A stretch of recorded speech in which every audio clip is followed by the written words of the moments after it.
August 15, 1945, in a comfort station deep in the Philippines, the air reeked of mildew and sweat. Hee-Young, 17, clutched the woman beside her as the rumble of engines grew closer, the sound vibrating through the bamboo-framed walls. The cicadas, which had droned relentlessly in the humid air all afternoon, suddenly faltered. She pressed her nails into her palms until they drew blood, her body rigid as iron. Around her, the other women huddled on the thin mats, eyes fixed on the floor, shoulders pulled inward as if they could fold themselves into nothing. The boots were coming, heavy, deliberate, scraping against the gravel path. But the rhythm was wrong. The cadence was unfamiliar. The sounds were of soldiers, yes, but something about the measured pace, the absence of shouting, the way the footsteps hesitated at the threshold, it didn't match the pattern burned into her memory. They do not lunge, she thought, her breath catching in her throat. They do not shout. Something was wrong. Something was different. The factory lie. 2 years earlier, Hee-Young had stood in her Korean village as a man in a crisp uniform promised her mother that the girls would work in a factory, good wages, safe conditions, a chance to help the empire. Her mother had wept with gratitude, pressing Hee-Young's hand between her own. "Work hard," she had whispered, "send money home." Instead, Hee-Young had been herded onto a transport ship with dozens of other girls, their names stripped away and replaced with numbers scrawled in ledgers. She was number 47. The journey to the Philippines had been a descent into a nightmare she couldn't have imagined in her village, where the worst violation had been hunger. The comfort station was a prison without bars. The rules were shouted in harsh Japanese every morning. Obedience, cleanliness, availability. Weekly inspections left the women sore and humiliated, their bodies handled like livestock being examined for disease. The threat of violence for non-compliance was constant, beatings for slowness, starvation for resistance. On long nights, each woman endured 20 or more visits, sometimes more. The soldiers blurred together, faces she wouldn't remember, hands that took without asking, voices that commanded without mercy. Hee-Young's greatest fear wasn't death. It was forgetting her mother's voice entirely, letting it slip away into the fog of survival. The women whispered estimates among themselves. Some said 50,000 women had been taken. Others argued it was closer to 200,000. The Japanese Imperial Army had built sites wherever its flag spread: Shanghai, Manila, Rangoon, Seoul. A 1944 Allied report estimated that 80 to 90% of comfort women were Korean. The numbers were staggering, but inside the station, statistics meant nothing. What mattered was the gnawing hunger, the watery rice that barely kept them alive, the diseases that spread through the cramped quarters, the absolute certainty that this would never end. The Japanese officers had told them about the Americans. Tall giants who smoked cigars and shot first, laughed later, they said. Even more barbaric than us. The women believed it because they had no reason not to. If the Japanese, who spoke their language and shared their continent, could be this cruel, what would the foreigners do? The propaganda fed their terror. Americans were monsters who would violate them and then kill them without hesitation. Survival, the women learned, depended on absolute submission. It was the only currency they had. But these women, conditioned to expect only cruelty from one army, could not imagine that the arrival of another might bring anything other than a more terrifying form of the same nightmare. The door slides open. Time slowed as the door slid open. Hee-Young's vision narrowed to the broad-shouldered silhouettes filling the frame, backlit by the late afternoon sun. The soldiers stepped inside, and she saw their faces for the first time. Pink-skinned, some freckled, others dark-haired and olive-toned. They carried crates, heavy wooden crates that they set down with surprising care, as if the contents were fragile. The women recoiled, pulling their thin shawls tight across their chests, eyes wide and unblinking, breaths quickening in the oppressive heat. One soldier, his sleeves rolled up to reveal thick forearms, bent to pry open a crate. The wood splintered with a sharp crack that made every woman flinch. Inside, gleaming tins reflected the dim light. Hee-Young's eyes focused on one, a label with a picture of bright golden peaches, impossibly vivid against the drab gray of the hut. Another soldier spoke, his voice low and murmuring. The English was almost musical compared to the harsh, clipped Japanese commands she was used to. She didn't understand the words, but the tone was Gentle? No, that couldn't be right. A red-haired soldier pulled something from his pocket, a small silver object. He brought it to his lips, and suddenly the air filled with clumsy, cracked notes. A harmonica. The melody was imperfect, the notes wavering, but it was music. Actual music, not a command. Not a cry of pain, just sound for the sake of sound. Hee-Young felt her heart lurch in confusion. Then she smelled it, sharp and clean, cutting through the stale air of mildew and fear. An older Filipino woman beside her inhaled sharply, her hand flying to her mouth. Soap. One of the soldiers was holding out a bar of soap, his palm open, his eyes. His eyes were not demanding. They were offering. The youngest girl in the group, barely 15, reached forward with a trembling hand. Every muscle in her body was tensed, expecting the soldier to grab her wrist, to pull her close, to use the offering as a prelude to something worse. But he didn't. He simply placed the cold, smooth tin of peaches into her shaking hands and stepped back, away from her, giving her space. The girl's fingers closed around the tin. She stared at it, then at the soldier, then back at the tin.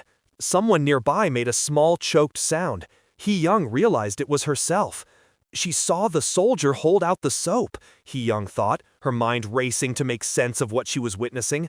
Soldiers take, they do not give. But his hand remained open, offering. This must be a trick, a prelude to cruelty. Yet he simply placed it in the woman's hand and stepped back. The Filipino woman, who had kept her eyes fixed on the floor ever since her brother was killed by Japanese soldiers 3 years ago, slowly lifted her gaze. She stared at the bar of soap in her palm as if it were a holy relic. The clean scent was more precious than gold, she would later recall, because it was the first thing in years that wasn't degradation disguised as hygiene. The collective flinch when the crate was opened. The shared, incredulous silence as the harmonica played. The way the soldiers didn't lunge, didn't grab, didn't demand. Food, soap, offers. These were the tricks soldiers used before cruelty, Hee-Young told herself. I thought at first they wanted to fatten us before killing us, she would admit decades later. Kindness, after so much cruelty, felt like another trick of war. But the soldiers simply left. They placed the supplies down, nodded awkwardly, and walked back out into the fading sunlight. The door slid shut. The women sat in stunned silence, staring at the crates, at the tins, at the bar of soap clutched in trembling hands. What just happened? Someone whispered in Korean. No one had an answer. The accumulation. In that first hour, the older Filipino woman held the bar of soap as if it might dissolve. She had endured 3 years of weekly cleanliness inspections under the Japanese, humiliating examinations, where doctors handled her roughly, barking orders, leaving her feeling less than human. This soap, offered freely, was a peace offering she couldn't comprehend. When she finally brought it to her nose and inhaled the clean scent, overwhelming grief flooded through her. Not for what had been done, but for the strangeness of realizing something could be given without strings attached. A survivor later recalled the clean scent as more precious than gold. The contrast was devastating. The Japanese had weaponized hygiene as another form of control, while these Americans had simply given. The next morning, a soldier returned. He carried more tins, and this time he mimed eating, rubbing his stomach and smiling. Hee-Young stared at the bright label on the tin of peaches, heard the slosh of syrup inside. When she finally pried it open with shaking hands, the scent hit her first. Sweet, almost cloying, overwhelming. She spooned the fruit into her mouth, and the syrup was so intensely sweet it burned. She wept, not just for the taste, but for the strangeness of realizing someone wanted her to eat, not be eaten. For 2 years she had survived on watery rice that left her hollow and weak. Malnutrition plagued 70% of rescued comfort women. The calories and sugar in 1 can of peaches represented more nourishment than she received in a week under the Japanese. But it was more than that. It was the undeniable proof that her body could experience pleasure unchained from violence. That evening, the red-haired GI returned with his harmonica. He sat on a crate outside the doorway, not entering, respecting their space. The tune he played was cracked and imperfect, notes stumbling over each other. One woman covered her mouth as if afraid laughter might escape. Another's shoulders began to shake, not with sobs, but with something else. Something that might have been joy, if joy weren't such a foreign concept. The harmonica was the first sound in years that wasn't a command or a cry of pain. It was playful, absurd, utterly unnecessary, and that very uselessness began to loosen the grip of terror around Hee-Young's chest. Music wasn't a tool of survival, it was proof that survival wasn't the only thing left. 3 days later, a sick woman with a festering infection was visited by an American medic. He knelt beside her mat, unpacked his kit, and began cleaning the wound with careful hands. But it was his eyes that undid her. He looked her in the eye while wrapping the bandage, his gaze steady and kind. For women accustomed to being handled like livestock, that simple act, eye contact without possession, was more bewildering than any weapon, one survivor later testified. The Japanese doctors had inspected them as if examining meat for market, never meeting their eyes, leaving the women sore and humiliated. This American medic treated her body as a patient's, not an object's. The confusion on her face was profound. She didn't know how to reconcile this gentle care with everything she had been taught about men in uniform. By the end of the week, a woman with torn sandals sat mending them with trembling fingers when a soldier approached. She flinched, expecting punishment for being idle. Instead, he knelt, and gently took the sandal from her hands. He laced it properly, his thick fingers surprisingly dexterous, and handed it back. The gesture was so alien it felt like a miracle. She had only ever been touched with violence or possession. This was service, care, an act of kindness with no expectation of return. When he stood and walked away without another word, she stared at the sandal for long minutes, unable to process what had just happened. A week into their liberation, the women began to notice patterns. The soldiers brought blankets when the nights grew cold. They brought medicine when someone fell ill. They brought small gifts, a carved wooden bird, a ribbon, a piece of chocolate. None of it made sense. One soldier spent an entire afternoon fixing a broken shutter, humming while he worked, never once looking at the women with anything resembling hunger. Another taught a young girl to play a simple card game, laughing when she won, his joy genuine and uncomplicated. The women whispered to each other in the dark. "They are fattening us for something worse," one insisted. "But why play music?" Another countered. "To lower our guard," the first said. Silence. The logic was sound, but it no longer felt true. As the days accumulated, the evidence mounted like stones in a wall. The soap, the peaches, the harmonica, the doctor's gaze, the laced sandal, the blankets, the medicine, the carved bird. Day after day, each act of kindness was a direct contradiction of 2 years of brutal conditioning. The wall of certainty that all soldiers were monsters developed cracks, then fissures, then it collapsed entirely. Hee-Young found herself in an internal war. They said Americans were barbaric, yet these men are gentle. They give us food, they play music. It must be a trick, a long, cruel trick. But no one has touched us. No one has demanded anything. If this is a lie, what was the truth back then?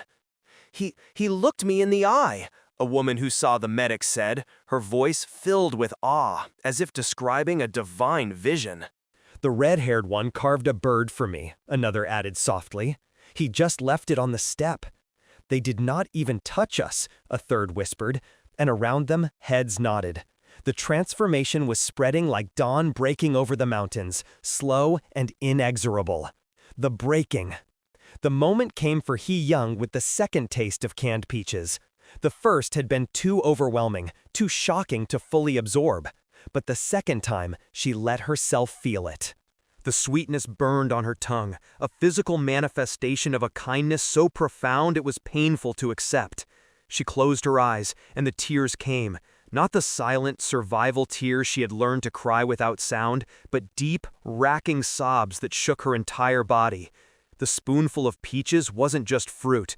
It was proof that someone wanted her to live, not just be used. It was proof that her humanity, buried for so long under layers of survival and submission, was not entirely gone. It was the first taste of a world beyond endurance. In that moment, Hee-Young understood. The war had ended, but more importantly, the rules of her world had shattered. Not just that these soldiers were different, but that mercy could exist where she had been taught there was only exploitation. Everything, the boots, the uniforms, the power of men, had been a lie. Or rather, not everything. The Japanese soldiers had been exactly what they seemed, but the universe was wider than she had known. Cruelty was not the only language of power. She whispered to the woman beside her, "They did not even touch us." The woman nodded, her own face wet with tears. "I know." Around them, the other women were reaching the same conclusion, each in her own time, each with her own breaking point. Some broke with the soap, some with the doctor's kind eyes, some with the harmonica's silly, imperfect tune. But they all broke, and in breaking, they began, tentatively, fearfully, to rebuild. After liberation, the women were moved to medical facilities within weeks. American nurses documented their conditions with clinical precision: severe malnutrition, venereal disease, psychological trauma. The initial shock gave way to the slow, painful process of healing. Doctors treated infections, counselors tried to talk to them, though most women remained silent, their voices stolen along with their names. The Americans eventually withdrew, and the women faced the question they had been too terrified to ask: what now? Repatriation came slowly. Hee-Young returned to Korea in early 1946, her body healing but her spirit still fractured. She stood outside her village, clutching a small bag with everything she owned, and felt a different kind of dread settle over her. The comfort station had been one kind of prison. Home, she discovered, was another. Her mother opened the door, saw her face, and understood immediately. The embrace was brief. Then came the whispered conversation, the closed doors, the neighbors' sidelong glances. Hee-Young was ruined. The word followed her like a shadow. She had survived the war, survived the station, survived the impossible mercy of the Americans, only to find that her own people had no place for her. The shame was not hers, but it was placed on her shoulders nonetheless. The brand of being used goods, damaged property, a woman who could never marry, never have a respectable life. The world's silence about what had happened to her and tens of thousands of others was another kind of cruelty. The Tokyo war crimes trials prosecuted Japanese officers for countless atrocities, but the comfort women's system was largely ignored, becoming a footnote in official records. The women themselves were expected to be silent, to disappear back into society as if the years of violation had never happened. Most obeyed. They married if they could, often to men who didn't know or pretended not to know. They had children, they worked, they survived, but the silence ate at them, a different kind of violation that lasted decades, breaking the silence. In 1991, an elderly woman named Kim Hak-soon sat before reporters in Seoul and did the unthinkable. She spoke. Her voice trembled, but her words were clear.